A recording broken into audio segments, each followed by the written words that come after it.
amis, je suis tellement contente que vous soyez là. J'ai un sujet que ça fait longtemps que je veux vous lire parce que je n'y arrive pas encore à le dire de vive voix. Il y a trop d'enseignements à faire pour être sûr que vous en saisiez bien le contenu. J'aime mieux essayer d'amener plus d'explications. Alors, celui-là, aujourd'hui, c'est les mémoires transmises par la génétique. Fait que je vais vous lire et en espérant que ce soit assez facile à comprendre. Il en est un fait qu'aucun autre ne puisse égaler ni adosser. Avez-vous la moindre idée de ce à quoi je me réfère par cette affirmation? Là, je viens de vous le dire, c'est les mémoires transmises par la génétique. J'avais indiqué non, pas vraiment. Alors, sans vouloir en offenser quiconque, rien ne m'étonne de tout ceci, puisque c'est un de ces faits qui en est bien un trop ancré dans nos vies pour en réaliser bien souvent sa portée. C'est un état qu'il a bien fallu qu'il m'interpelle d'intrigues exiguës pour que je m'y attarde.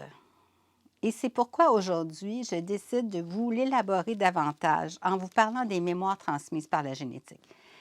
Tu sais, je le lis, là, je l'ai écrit pour faire une suite à ce que je veux vous exposer, mais a fallu vraiment que la vie m'impose de tellement d'observations, de situations que j'ai eues en consultation comme ailleurs, parce que je suis peintre initialement dans la vie. Et c'est pas quelque chose qui est facile nécessairement à déceler. Mais je vais vous exposer brièvement pour que vous essayiez d'avoir une petite idée. Alors, simplement pour m'aider à vous exposer mon propos, je vais commencer par vous élaborer la base. Alors, avez-vous déjà entendu parler des métaux, de ces métaux que l'on utilise dans plusieurs domaines technologiques? C'est pas par hasard qu'on les utilise. Métaux qui ont le pouvoir d'enregistrer des informations comme le cristal, voire qu'on appelle aussi le quartz. Et il y a aussi d'autres noms. Ce sont effectivement ceux que l'on utilise dans les ordinateurs, car ils ont comme caractéristique d'emmagasiner une quantité phénoménale d'informations. Assez étonnant, hein? Les pierres, là, ils ont des caractéristiques qu'il faut s'attarder. Alors, il y a des scientifiques, il y a des gens qui font des recherches qui se sont aperçus de ça. Par la même vision pour la chose, êtes-vous conscient que nous, humains, à la même base, nous sommes munis, nous aussi, de métaux? Nous en avons assurément besoin tous les jours de notre vie pour arriver à nous maintenir et à nous permettre de fonctionner. Étonnamment, hein? On consomme de l'or, du fer, du calcium, du magnésium, etc. Le magnésium, hyper important pour le cerveau. Ceux qui ont tendance à faire des déviations psychologiques, là, parce qu'ils ont de la misère, ils manquent de magnésium bien souvent. Vous pouvez aller voir des spécialistes là-dessus, là, mais c'est un point. Alors, en gros, les métaux, on en a besoin pour fonctionner. Et je ne vais pas élaborer dans tous les métaux, là, juste pour vous donner une idée, avec ce qui nous intéresse aujourd'hui. En gros, ceux desquels on consomme et que nous avons impérativement besoin pour des fonctionnements très spécifiques, comme ce que je viens de dire par rapport au cerveau. Mais le fer, si on a besoin d'avoir de l'énergie, on a besoin de fer, on a besoin que notre système assimile le fer pour que le métabolisme, entre autres, fonctionne bien. Mais encore, voilà qu'il y a même plus impressionnant, c'est que notre structure osseuse, à notre base corporelle, est composée de silicium à 90 Et c'est pas rien, 90 Et oui, les amis, de ce fameux quartz qu'on parlait tantôt, le cristal, le quartz, c'est du silicium. On est composé de ça 90 Là, tu sais, c'est pas grave si je me trompe de 5 là, ça veut dire qu'en majorité, on est composé de métaux. et on en a besoin pour fonctionner. Imaginez, nous revêtons une vraie bibliothèque d'informations. Hein, tantôt, on se rappelle, là, ils utilisent le quartz pour les ordinateurs parce qu'il y emmagasine plein d'informations. Nous autres, imagine, on a une vraie bibliothèque, on emmagasine aussi plein d'informations. Chacun de nous tous et de tout ce que notre corps a enregistré, et ce, de tous les temps, c'est ce qui compose cette vieille enveloppe physique qui est nôtre. Tu sais, là, ça, là, c'est vieux. C'est comme les gâteaux d'amitié, là, même chose. Et qu'ont antérieurement aussi revêtu nos propres aïeuls, ceux-là même de notre clan, de notre descendance, qui en a germé au départ de la terre, avec tout ce que chacun d'eux en a pu inscrire des faits, des expériences, des choix assumés, etc., de leur histoire. Ça, c'est tout en nous avant même que nous soyons à incorporer quelque chose. Ça veut dire qu'on est là, mais on n'a rien incorporé encore. Là. C'est ce que nous véhiculons par notre corps physique, avant même d'en assumer la responsabilité de nos choix, de nos intentions sincères. C'est tout à fait, pour ma part, la chose des plus exceptionnelles. Qu'en pensez-vous? S'il n'y a pas plus grand que ça, là, c'est vraiment quelque chose. Et ces informations sont spécifiques en plus à nous-mêmes. Elles ne se réfèrent qu'à nous et à personne d'autre. Wow! Est-ce avant même d'instaurer à cette membrane physique notre propre histoire en tant qu'individu? Ça, c'est tout là avant que nous-mêmes, on commence à choisir quelque chose vraiment dans notre vie. Comment me diriez-vous que ces histoires sont uniquement miennes? Eh bien, c'est de plus ce que l'âme a comme responsabilité, et ce, dès la souche de notre propre dessein, le propre chemin de notre vie. Autrement dit, du but, du besoin de vie, qu'en a indépendamment et uniquement été assujetti et réservé pour soi-même du divin. Ça veut dire que chacun de nous, à la base, on avait besoin d'une génétique spécifique pour être capable d'ensuite être. On n'est pas encore à bouger puis à faire des choix, là. On est juste bébé, là, mettons. Parce qu'il y en a qui sont des grands bébés, mais ils n'ont pas encore fait quelque chose, mais il y avait besoin de cette génétique-là avant. Alors ça a été choisi par l'âme, par le divin. Et ce, comme je l'ai dit, indépendamment, en chacun de nous et pour chacun en soi. Et c'est justement l'âme qui en retient généralement un des deux aspects pour chaque sujet d'intérêt, domaine, etc. Elle, l'âme, a le devoir de gérer et de bien composer les caractéristiques de notre propre besoin en notre personne, en tant qu'humain, à être privilégié à cette race qui est celle humaine. Et tout ceci a tout bonnement commencé par des choix axés sur une sincère implication ou même sur l'absence. Ça veut dire que autant que quelqu'un décide consciemment de vouloir faire quelque chose, quelqu'un qui décide de rien faire, c'est ancré dans les choix par qu'est-ce que l'âme enregistre dans le quartz, qui est le métaux qui nous compose à 90 %.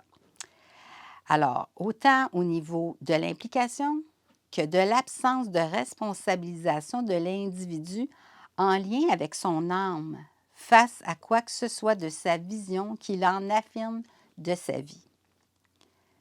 Tout ça en commençant par la simple énergie initiale des deux géniteurs responsables de la fusion permise par l'âme, qui sera motivée soit d'une dominance de mâle ou de femelle, caractérisée à l'âme que l'individu emboîte. Alors, il n'a pas incarné parce qu'il n'a pas encore décidé d'agir. Il a juste revêtu, emboîté la chose. L'âme permet ça. Sinon, il n'y a pas d'incarnation, donc il n'y a pas de suite possible. Alors, à l'âme que l'humain emboîte a uniquement affirmé d'une conscience impliquée, par exemple, d'expériences désastreuses de vie comme heureuses simplement. Chose qui, de toute évidence, me diriez-vous, se remarque de toute aisance, hein? On entend ça. Quand il n'y a qu'à entendre tout et chacun en mentionner le vrai portrait de sa mère, elle a le sale caractère de son père, pour ne rien dire de plus. Mais voilà qu'il y a bien davantage à cela. Ça, c'est les choses que les gens remarquent. Mais il y a vraiment plus que ça. Évidemment que l'humain a une aisance à pointer vers l'extérieur de son besoin, qu'il en remarque son manque quand il en soulève « je veux ceci » et encore cela, etc., à toujours en vouloir plus. On l'entend régulièrement spécifier « j'aime ceci, je rêve à cela, je veux ceci, voire même cela », quand ce n'est pas ceux tout bonnement pour qui la critique facile s'adonne à cœur joie d'espérer des autres ce qu'ils croient devoir implorer pour se conquérir à simplement s'en munir. Ça veut dire quoi? Prendre d'un autre en pensant que parce qu'ils prennent, ils acquièrent. C'est sûr que l'âme va enregistrer. On va parler de ça dans une autre rubrique. On appelle ça l'opportunisme et le vol. Mais ce n'est pas encore une révélation de ce que cette mémoire génétique va nécessairement révéler de l'âme. Ça vient de l'extérieur. Alors, quand de tout ceci, tout se résume finalement de croire devoir avoir pour être au lieu d'être pour avoir. Il y en a d'autres pour qui la conscience devient plus importante que la matière. Et ce fait est tout bonnement extraordinaire, car l'âme s'affirme et l'humain en réalise qu'il y en a bien plus à la vie que la matière, qu'emmagasiner du matériel, dans le fait d'approfondir ses goûts, ses choix, ses options, se raffiner quoi? Et devenir, commencer à devenir. L'intégration est affaire encore plus sérieuse, car elle exige implication et intégration pour s'infiltrer en l'être. J'ai quelquefois de la difficulté à parler. En enregistrant en lui tout de l'importance qu'il lui accorde à sa vie, à ses choix, etc., face à ce qu'il en retourne, de ce qu'il en a compris, perçu, intégré, voire même à devoir développer. Ça reste que ça y appartient avec ce qui est enregistré de ce qu'il a besoin à la base pour éventuellement être capable de se révéler, de s'affirmer à être ce que le divin avait instauré en lui initialement. Et évidemment, pour la simple explication à ce niveau-ci, c'est au yin qu'à tout ceci se réfère et nourrit son aspect, le yin. On parle d'une planification, d'une investigation, plus que d'une action qui est le yang. Alors, le yin, il est donc d'une telle évidence que l'être a le privilège d'être celui qui décide si de ses actions, il en intégrera une expérience, le yin. Et si tel est le cas, il se munira alors incessamment d'informations en référence, qui en composeront tout autant un yin investi, à en devenir l'être que l'on en reconnaît en lui, de ses caractéristiques, qu'il est lui-même de ses choix, de son libre arbitre à privilégier ou non. C'est ça qui fait qu'on reconnaît une personne sur un autre. Être, se définir au-delà des autres. Par un « je suis », tu es, il est, tout un mandat, mais comment fantastique! Car voilà une divergence, un être à part des autres, par exemple un artiste, un génie, un scientifique, un professeur, etc., etc., etc. On en connaît plein de domaines, mais ce n'est pas rien que le domaine, c'est comment la personne s'affirme par qu'est-ce qu'elle choisit d'être, de se révéler. Elle est unique. Un Manet, ce n'est pas un Monet. Et cette spécificité, cette particularité, c'est ce qui en favorise entre nous le plaisir de partager, ce plaisir que certains plus que d'autres, de toute évidence, eurent à aimer communiquer, à échanger, sur tel sujet, options, propos, etc. Et c'est vraiment un plaisir que l'on a en tant qu'humain de pouvoir vraiment discuter avec des gens qui ont bâti un intérieur qui est à eux. Humain ancré d'historique familial, de mission, d'apprentissage, de compréhension, d'hésitation, de choses et d'autres, d'intervention, d'expériences en suspens, toujours des fois incomprises, voire inachevées, mais l'âme est toujours en attente à espérer. Qui, dès le départ, bien souvent, l'humain, sans même le soupçonner, en dévoile un certain, excusez, je recommence, qui, dès le départ, bien souvent, l'humain, sans même le soupçonner, en dévoile un certain degré par son attrait physique. Imaginez, le physique vient pointiller qu'est-ce qui nous habite. Ça va vous donner un petit peu de curiosité. Voire même, disons, caractériel. Hein? On voit le caractère. Moi, j'ai un nez aquilin, bien de la curiosité. Imaginez, ça veut tout dire. Quand ce n'est pour en projeter aussi celui professionnel, carriériste, etc. Un individu, une descendance. Des familles entières se sont spécifiquement concentrées dans des domaines particuliers, où pratiquement tous les membres de cette descendance ont pratiqué le même genre de profession. C'est-tu assez fantastique? Et ça commence par les mémoires transmises par la génétique. Je n'ai pas terminé. Je vous donne comme exemple, vous allez pouvoir réfléchir. Capitaine de navire de génération en génération, horticulteur de génération en génération. Tout ceci nous est à tous des plus familiers, sans même y voir rien à s'y soucier d'importance, au-delà de tout. Et c'est bien sûr, mais voyons que le fait qui importe est tout de même bien affirmé. Et c'est là que ça commence à être vraiment d'importance quand on s'y attarde. D'accord, mais si ce besoin nous compose dans un domaine, sujet, choix ou autre, etc., c'est qu'une mémoire nous régit au-delà de notre libre arbitre, sans pour autant le minimiser. Au-delà même du choix de quelque chose qui nous motive profondément dans une directive spécifique plutôt qu'une autre. Assurément, à ce point, il est davantage question d'action. L'énergie d'agir motivée bien souvent de la polarité du yang, puisque le mouvement s'emploie effectivement pour certains davantage issus à la souche d'un yin de réflexion, d'analyse, de choix, de conscience, mais encore, il n'est généralement que du raffinement plus travaillé, plus élaboré qu'à un autre niveau. Vous avez par exemple le petit juriste du patelin, le grand frère, l'avocat de l'autre village et la sœur jumelle juge à l'éthique d'un domaine spécifique. La souche était quand même à la base de la génétique de cette descendance en cette famille. C'est-tu assez exceptionnel? Et les gens, ils pensent tous être maîtres de leur destinée sans rien avoir avec personne. Il faut observer.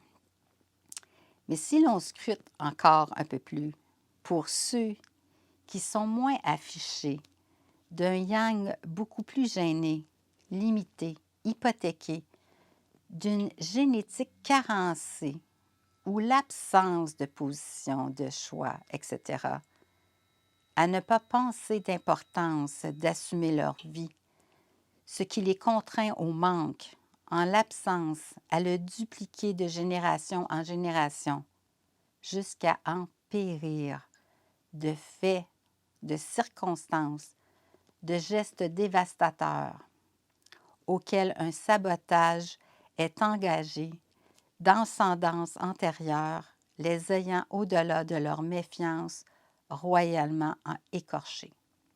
Il y a des gens qui pensent qu'il n'y a aucun attrait à ce qu'ils ne s'impliquent pas dans leur vie et ils en dupliquent par ceux qui viennent après eux ce manquement qui les emmène à perdre tout espoir dans la vie.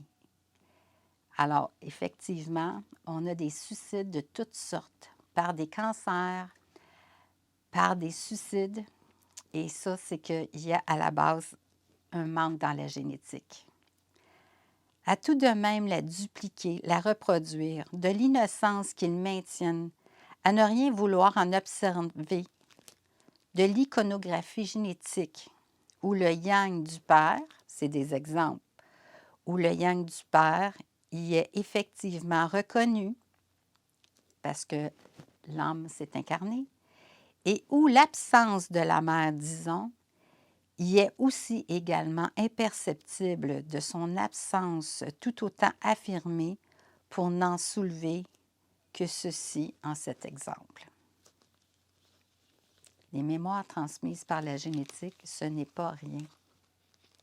Je vous inviterai à la contemplation de vos gènes, de votre famille et de tous ceux qui descendent après vous. Là-dessus, bonne réflexion.